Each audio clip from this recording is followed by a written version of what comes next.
Wave आने की संभावना पूरी है। अगर आप देखिए तो वैक्सीन की एक इंट्रिंसिक प्रॉपर्टी होती है, आप पिछली बार का ये पैंडेमिक की इंट्रिंसिक प्रॉपर्टी होती है कि वो वेव में आएगा ही आएगा। पिछली बार आप देखिए स्पेनिश फ्लू 4 वेव में आया था, और ये वाला वेव भी, ये वाला जो पैंडेमिक भी है, ये कुछ देशों में चौथी वेव भी इसकी आई है।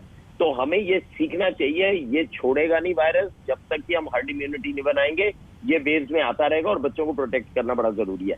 Last but not the least बताना चाहूंगा, क्योंकि मैं क्लिनिक में जब बैठा होता हूँ तो मदर यही पूछती है, डॉक्टर साहब ये डिप्रेस्ड है, ये परेशान है, क्योंकि बच्चे एकदम लॉकडाउन में घबरा जाते हैं।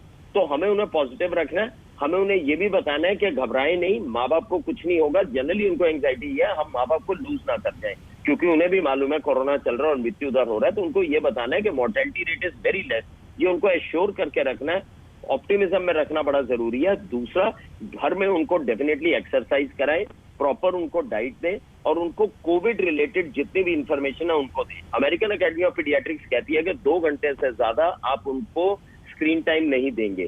तो मदर्स को किस तरह से रिचुअल्स बनाने बड़े जरूरी हैं कि सुबह 7 बजे उठोगे, 8 बजे तक ब्रेकफास्ट है, फिर आप डॉक्टर नीलम कुछ कहना चाह रही है। डॉक्टर रवि मलिक, आप ये कहना चाहूंगी नेहा, देखिए जिस तरीके से हमने अडल्ट्स में हाई रिस्क आइडेंटिफाई किया है, सिमिलरली हमें बच्चों में हाई रिस्क आइडेंटिफाई करना है।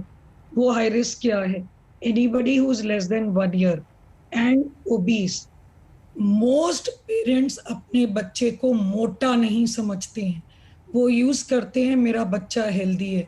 ये दिमाग से निकाले, मोटे को मोटा समझे, बिकॉज मोटे की संभावना सिवियरिटी के लिए ऑलमोस्ट 10 to 20% जैसे अडल्ट्स में बढ़ जाती है, सेम टू सेम बढ़ जाती है।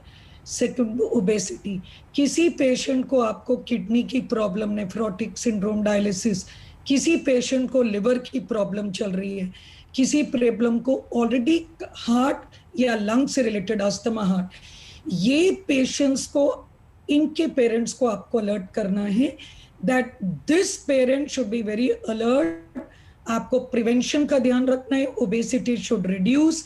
आपके किस तरीके से हम MDI स्पेसेस कंट्रोल चेस्ट के किस तरीके से, और वो डॉक्टर से संपर्क करें। ये ना हो कि जिन्हें जरूरत नहीं है वो जो लिमिटेड इंफ्रास्ट्रक्चर है हॉस्पिटल्स का यूज करें, बाकी के लोग easily non hospital home treatment से कर पाएंगे।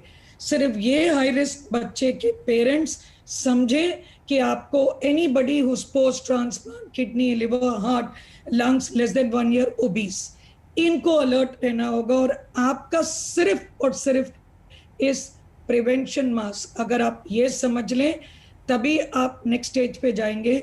वैक्सीन की ड्राइव सैडली बहुत पुअर चल रही है कंट्री में, जिस स्पीड से चल रही है अभी, भगवान ना करे, मीडिया का प्रेडिक्शन है 10 साल लगेंगे सेकेंड डोज।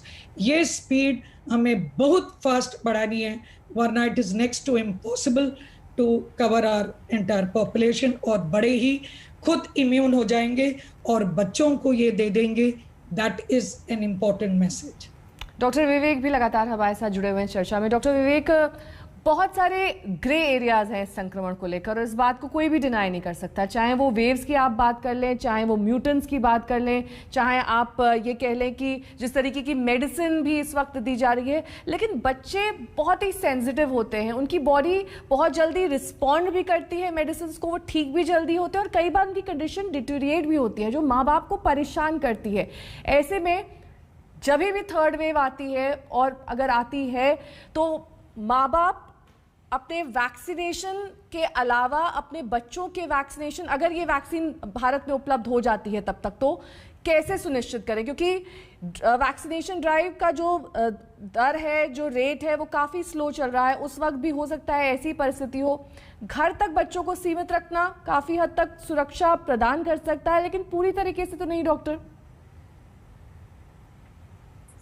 सबसे first thing that everyone need to understand is कि Covid disease is much more serious than the vaccine side effects. तो जब तक हम ये वैक्सीन हेजिटेंसी को रिमूव नहीं करेंगे तब तक हमारी वैक्सीन ड्राइव पिकअप नहीं करेगी। लोगों के दिमाग में सबसे बड़ा डर है वैक्सीन लगाएंगे तो कोई साइड इफेक्ट तो नहीं हो जाएगा। आप अगर डिजीज को देखें, उसकी सिवियरिटी को तो देखिए वैक्सीन का side effect is not gonna be that big. अगर लोकल पेन, हल्का फीवर होता भी तो that is not something that one should be worried about. तो वैक्सीन हेजिटेंसी सबको रिमूव करनी होगी और आगे बढ़ के वैक्सीनेशन के लिए जाना होगा. तो फर्स्ट थिंग तो ये आपको करनी है. सेकेंड थिंग इज कि